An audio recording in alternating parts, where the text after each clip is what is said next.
Assalamualaikum warahmatullahi wabarakatuh. Para pendengar setia channel Batu Maghrib Official, kali ini saya akan membawakan sebuah cerita horor yang berjudul Lembah Gondomayit. Semoga dari kisah ini kita dapat mengambil pelajaran yang terbaik untuk menjadikan kita pribadi yang lebih bijak dalam bersikap. Oke, jangan lama-lama, langsung saja kita dengarkan ceritanya. Di kaki gunung yang terletak di sebuah daerah terpencil, terdapat sebuah lembah yang jarang dikunjungi. Penduduk setempat menyebutnya sebagai Lembah Gondomayit. Lembah ini memiliki reputasi yang menyeramkan. Siapapun yang berani masuk dikatakan tak akan pernah kembali pulang.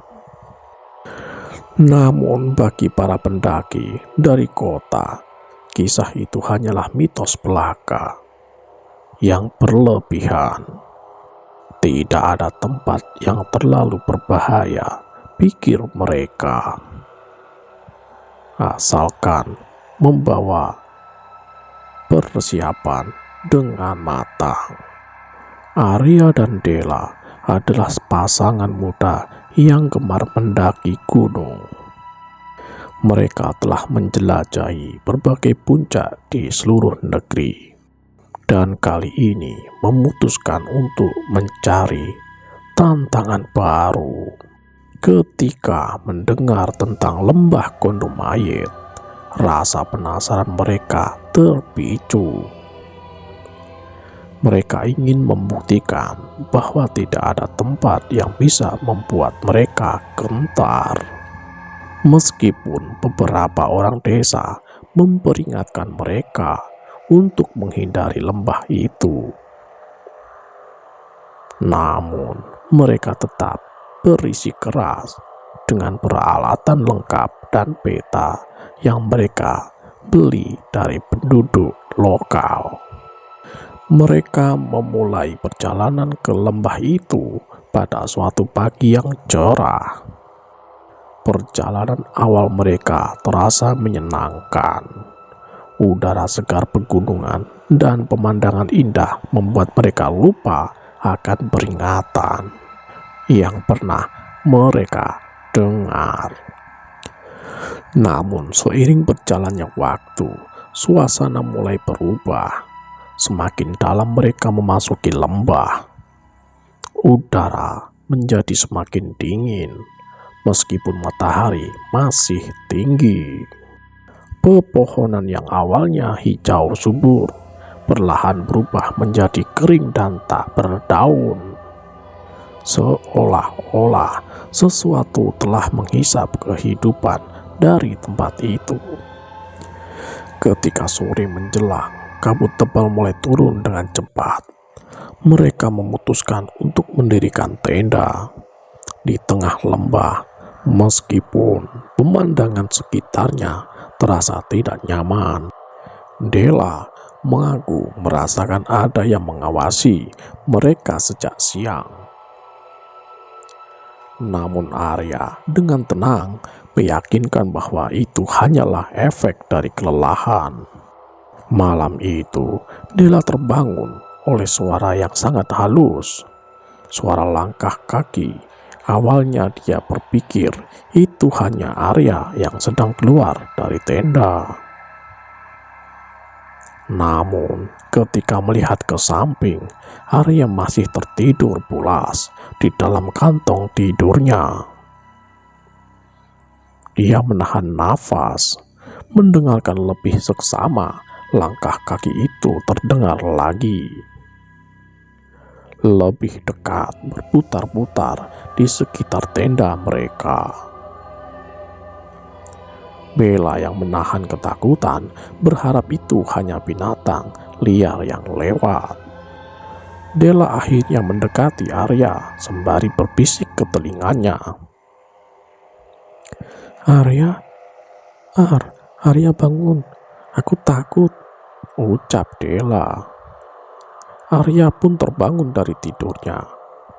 Della yang ketakutan menceritakan kejadian barusan. Arya menjawab dengan tenang, mungkin itu hanya binatang lewat, Del, ucap Arya. Iya, tapi aku takut, Ar. Akhirnya mereka tidur berpelukan. Arya yang tak mampu menahan kesempatan, tangannya mulai meraba-raba. Della hanya terdiam dan akhirnya mereka bercocok tanam. Di lembah yang terkenal sangat mengerikan. Keesokan paginya mereka menemukan sesuatu yang aneh. Di sekitar tenda tidak ada satupun jejak kaki. Tidak ada tanda-tanda bahwa ada sesuatu yang mendekat. Lembah itu tampak tenang. Arya berusaha menganggapnya sebagai kebetulan. Namun Della semakin merasa tidak nyaman. Mereka melanjutkan perjalanan untuk mencapai titik terdalam lembah.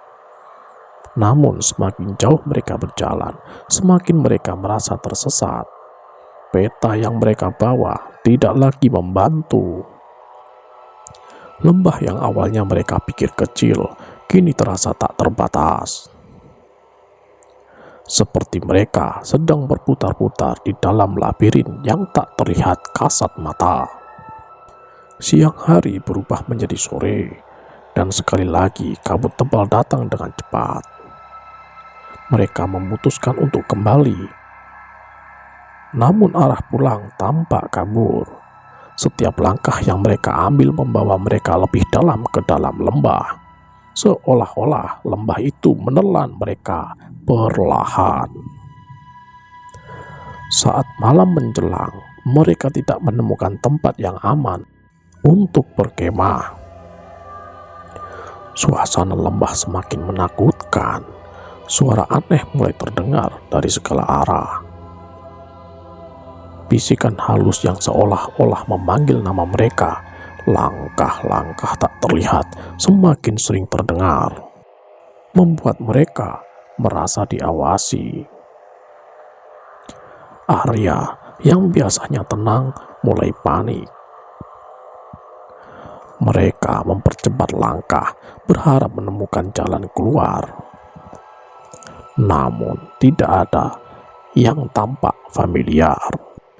Pada hari ketiga, Della mulai kehilangan kesadaran diri.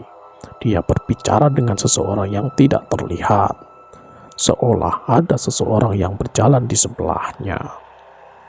Arya yang berusaha menenangkan Della, tapi dalam dirinya, dia juga merasa bahwa ada sesuatu yang mengikuti mereka. Sesuatu yang tidak bisa mereka lihat, tapi bisa mereka rasakan. Malam itu adalah malam terakhir bagi mereka di dalam lembah. Saat kabut semakin tebal, mereka mendengar suara langkah kaki mendekat, diikuti oleh suara pelan yang seperti berbisik, "Kalian tidak akan pernah keluar." Terdengar suara itu berbisik yang membuat mereka merasa tak nyaman. Mereka berlari dalam ketakutan, namun lembah itu semakin gelap dan tak ada jalan keluar. Arya dan Della menghilang dalam kabut yang pekat tanpa meninggalkan jejak. Seminggu kemudian, tim pencari dikirim ke lembah setelah keluarga mereka melaporkan kehilangan mereka. Namun anehnya, Tidak ada satupun tanda-tanda yang ditemukan. Tidak ada jejak kaki, tidak ada tenda, bahkan tidak ada sisa barang-barang milik mereka. Yang ditemukan hanyalah sebuah buku catatan kecil milik Della yang berisi tulisan terakhirnya. Ada sesuatu di sini yang tidak ingin kami keluar. Aku takut, Ma. Tolong aku. Kami tak akan pernah keluar. Ucap tulisan itu milik catatan Della. Tak ada yang tahu pasti apa yang terjadi pada Arya dan Della. Mereka seperti banyak pendaki sebelumnya, lenyap di lembah Gondomayit. Tim SAR dan para warga desa setempat yang ikut membantu dalam pencarian mulai berputus asa. Di sela-sela mereka beristirahat, salah satu tim SAR melantunkan azan ke arah lembah yang diyakini pusat energi tak kasat mata. Tapi tak ada tanda-tanda. 1 jam berlalu, salah satu warga yang bernama Azam berteriak memanggil minta bantuan. Dia melihat ada sosok perempuan sedang berbaring lemas di balik batu besar. Perempuan itu adalah Della. Tim SAR dan para warga yang mendengar teriakan Azam langsung bergegas lari ke arahnya. Ditemukan Della dengan keadaan lemas dan linglung. Tak jauh dari tempat Della ditemukan pula Arya. Arya pun sama, seolah-olah jiwanya kosong. Hanya diam berbaring tanpa seucap kata, dengan tatapan kosong di matanya. Akhirnya mereka dievakuasi dari lembah Gondomayit.